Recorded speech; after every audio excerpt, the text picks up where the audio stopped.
the key activities that I like to think that make this place really special are the Sunday school, the Hub Club Sunday School, and the Quran Madrasa as well. So when this place came into being, I think a lot of people agreed that there was something about this place which reflected peace and sukoon. The Sunday school came into being about 3 years ago. We started with very few kids, but I had a vision for the school, and it was to make it something that was excellent and different from what was being delivered elsewhere, so that the kids came and had a buzz about being here, that they loved to be here, and they would go home wanting to come back the next week, that they would develop a love for their deen, and that they would understand that making the deen part of their lives is as important as excelling in their dunya. There's no doubt that the Ghazali Children's Project has actually been transformational for our school. It's really helped the children have a deep and spiritual understanding of the key aspects of Islam. The really good thing that I think has come out of seeing the kids this year was to do some recap sessions on the work that they had already covered. And it was very easy to see how much they had learnt, and all of the aspects of the Ghazali Children's Project involving self-development and spiritual understanding was quite deep set in many children already. So when we were asking them to do activities or make posters or reflect about certain topics, such as the Barakah Blue video which they had watched during the lesson, they came out with answers straight away, and were able to make posters and illustrations about what they thought was most important from the video without much effort at all. And I think this is what we really want our children to take with them when they grow up. So we hope that the nuggets of information that they get from this school are things that they will take with them all their lives and then pass on to their children as time goes on.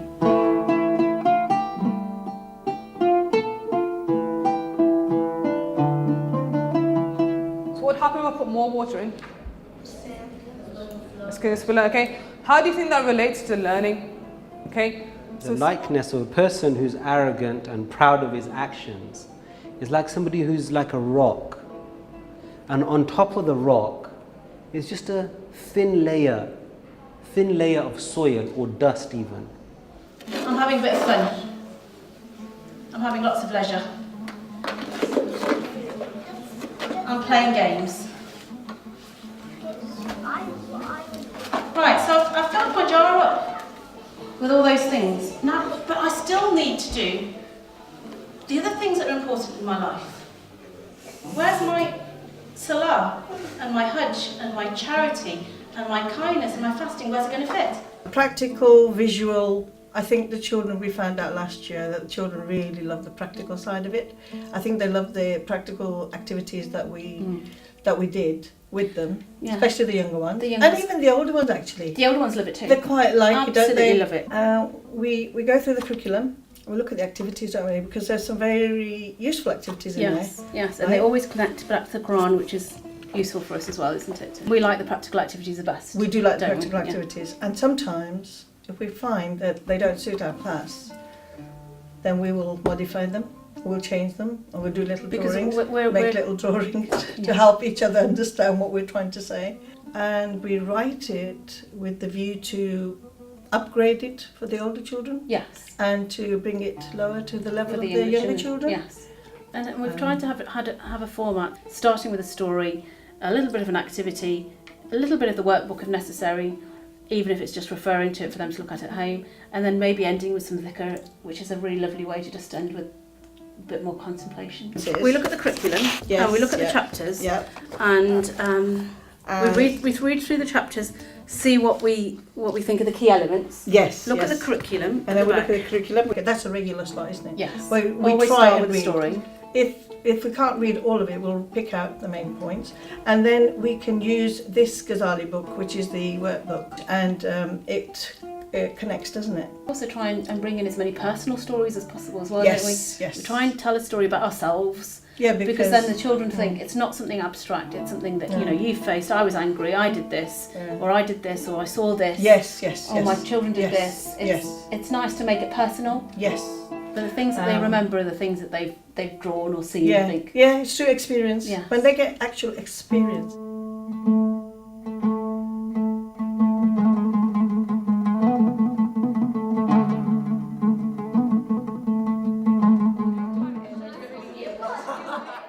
I mean, there's no doubt that the kids of all ages benefit greatly from examples and stories, parables, and things that illustrate a key point, like the activity that you did with the candles, and the sand activity, where the kids had to hold some sand in their hand, and then the sand slipped through their fingers on the floor, and it was trying to illustrate the point that if you say something that hurts someone else, it's very difficult to take it back. The younger kids engaged with that really well. The moment I read the first 3 or 4 lines of the idea where we have candles representing our hearts, after that, I just went with it, with my own creativity, and once I started it with the kids, they were bringing their own thing into it. So, we had the candles, and the question was, what's the purpose of the candle? It was for it to be lit. And if it's not lit, it's not fulfilling its function. Wow. And these weren't in the book, but these were the directions you can go into. And then there was one where, and I started making started speaking amongst the candles themselves. Oh wow, you have this light on you, why don't I have it? So when I'm teaching life after death, for example, an activity I'll do is I'll prep a student from beforehand, and the student in the middle of the lesson at the start actually, will come up to my desk asking can they take something, and they'll collapse on the floor, and then they'll get back up with a piece of paper saying, I've come back, but what if you don't? So the students actually, they feel this punch really, because they're not expecting it, and it really awakens them to respond from an emotional perspective, which they otherwise might not do if they've just come from a PE lesson or a science lesson. So it's about awakening sort of the spirit within the individual. Another activity I do is talking about zakat. When they come in, I say, I'm in a very good mood today, you can have a blank check, and the head teacher has signed it already. So how much money do you want? So they make a list of everything that they're going to spend the money on, and then we bring a bit of numeracy, because then I say, figure out 2.5% of this. And then they have to figure out their zakat and where they'd spend their money, and you really tap into what they value in life as well, what they'd be spending their money on. Elaborate, what's the connection between greed and the heart then, or spirit? The vices. Elaborate.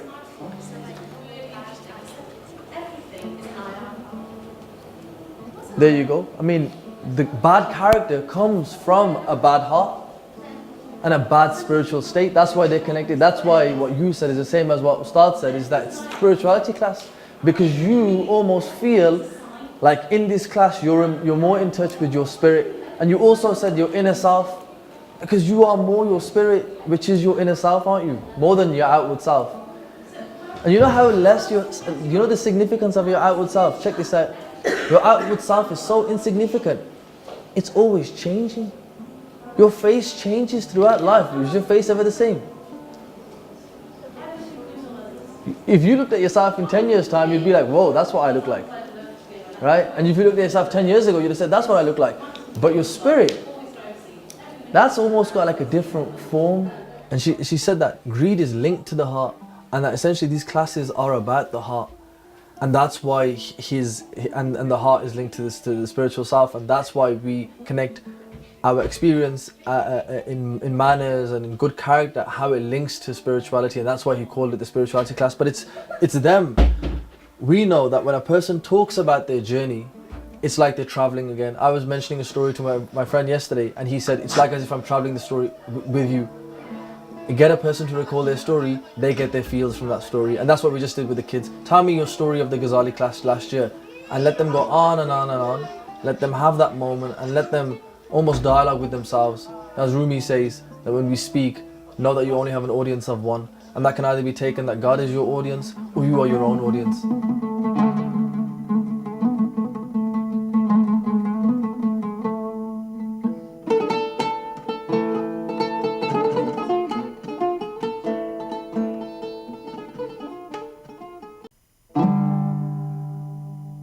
But the problem that I faced teaching them was mainly the fiqh side of it all, because as Ishaq will tell you as well, fiqh for myself as well growing up was quite boring. Mm-hmm. Learning is too technical, and that was the problem we were having when we were teaching them salah or zakah or even But about... Ghazali is spiritualized fiqh, yeah, isn't he? That's it. So that's why we've now started to use that approach, because before it was just all technical, and we could actually see kids falling asleep during the fiqh lessons.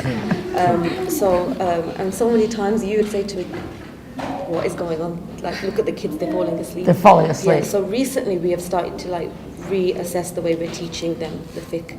It spiritualized it all, and they made it very fun for them and easy to understand it.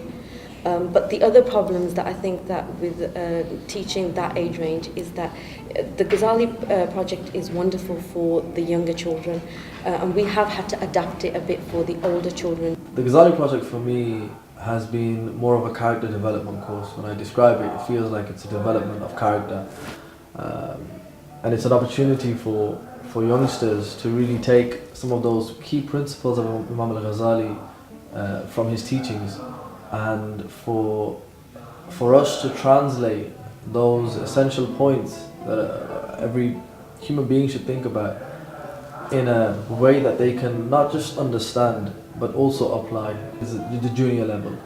There's definitely something that works with the kids, but when we get to teenagers essentially are just young adults, and it's like in mathematics. So when I'm teaching maths, I don't change the principle of maths, I just change the scenario.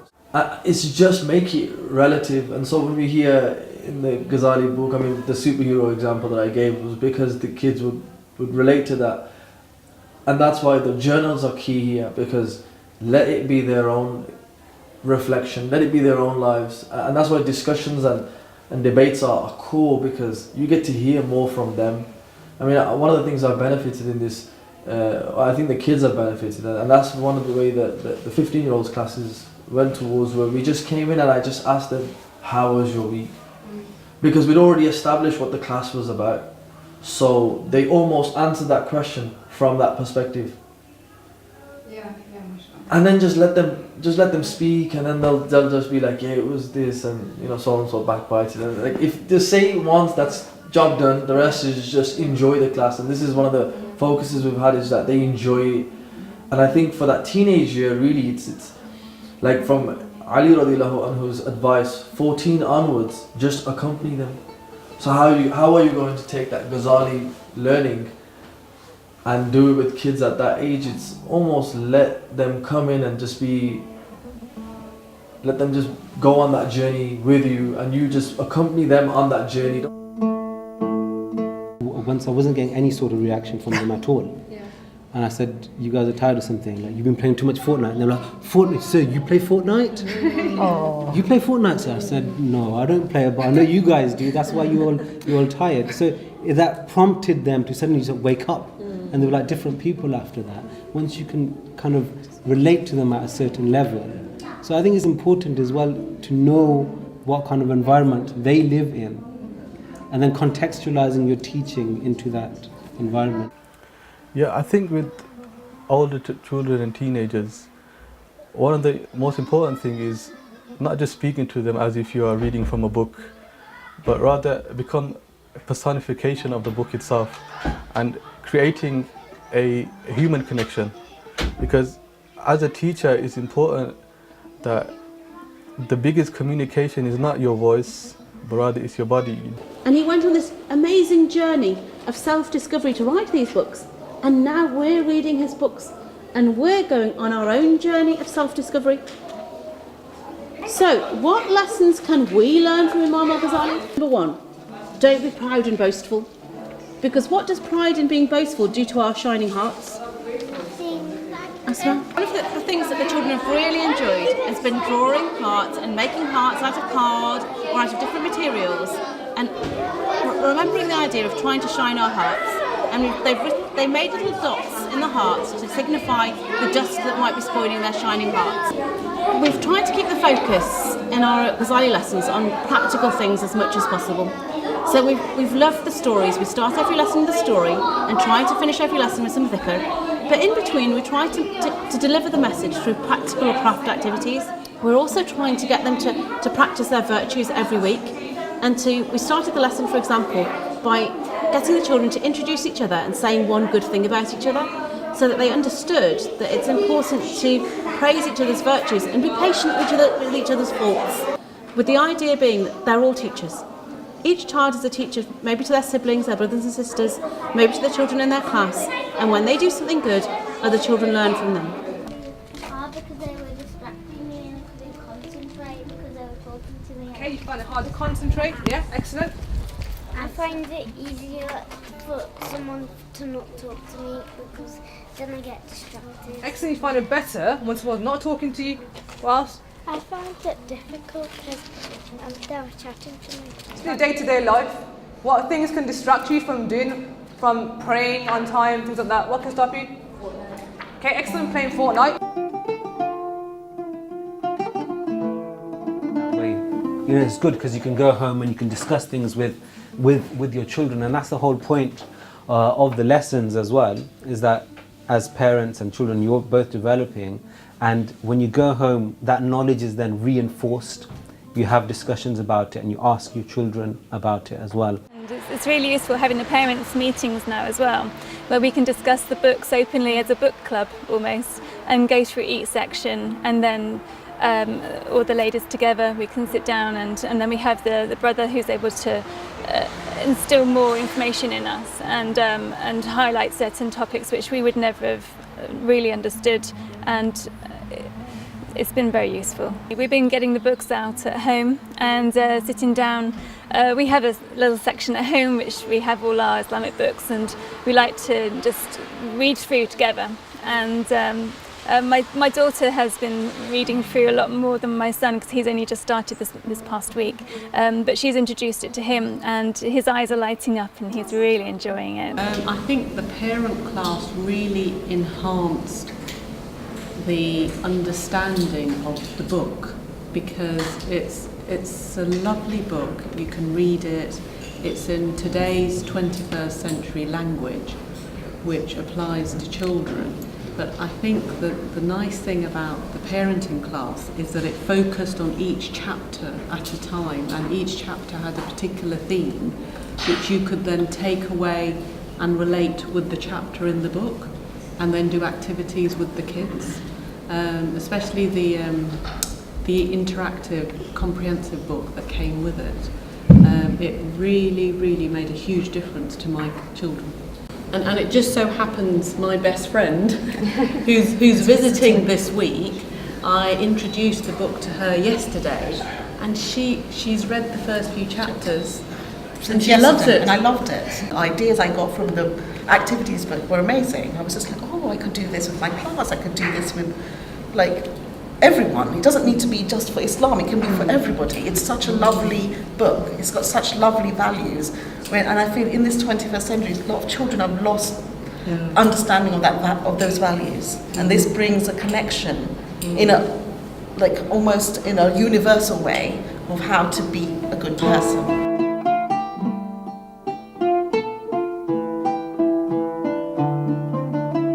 The basic answers to the most fundamental questions of life is where I came from, what am I doing here, and where he's going.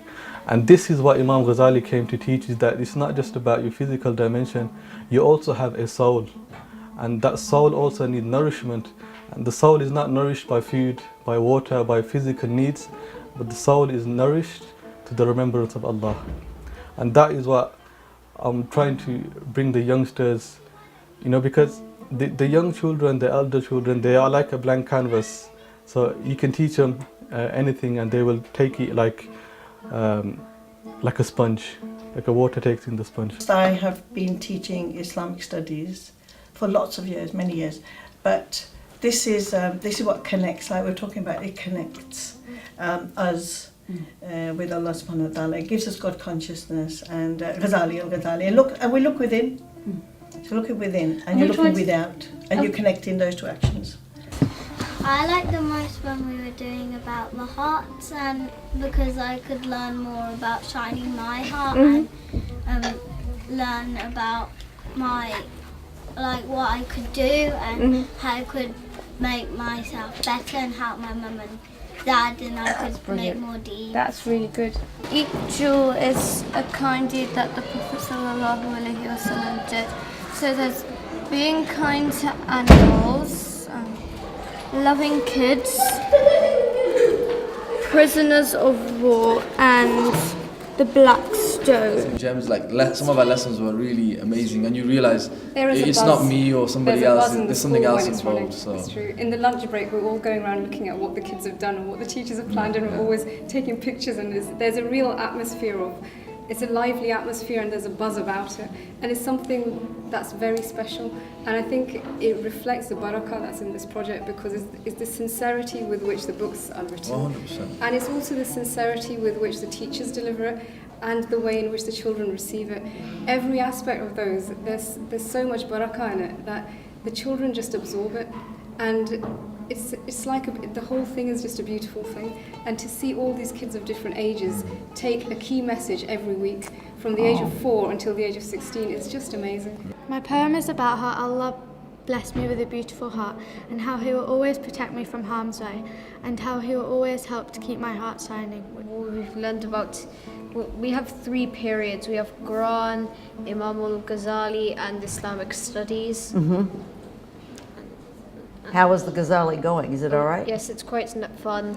It's fun? Yes. What? Like, tell us one fun thing. Well, we sometimes do I think once we sort of put on a play of someone doing a nice action, I'm pretty sure. That's fun, isn't it? Mm-hmm. Oh, I see, cried Bilal. What they are teaching us saves us. That special real learning saves us from wasting our lives and makes it possible for us to go to the heavenly garden. This poster is meant to be an example of the guidance of the guidance Prophet Muhammad sallallahu alaihi wasallam done for us. That the real main goal of our learning is to get near to Allah subhanahu wa ta'ala and His angels while becoming beautiful people on both the inside and outside. When you shoot an arrow, you need a target. After dinner, the children's father, Hamza, set up a round target in the backyard. He was able to see what he is really, truly true, and then share that all with us. Aren't we blessed to have such a wonderful teacher who is showing us the way? Like Imam Ghazali, he realised that he was a bit showing off it too much, and he lost his voice, and that was like a miracle. And then it was he became a masjid cleaner and told no one nothing about he was an imam, and he has a book of knowledge that we can learn from. A man who came to see Al-Ghazali just before he died, and he related his experience with Imam Al-Ghazali. He was completely inner-focused on the divine and had left the world behind him. When I entered into his presence, I said, "This makes me cry. You are the lost thing I have been looking for all of my life." That's what I find with Ghazali, that state of being that he reached. You are the Imam who will guide me. Our meeting was an epiphany of inward knowledge. I witnessed something from him that is ineffable. He was a man whom, if you saw him, you saw a manifest spiritual state. Bismillahir Rahmanir Rahim. Wa sallallahu ala sayyidina Muhammadin wa ala alihi wa sahbihi wa sallim.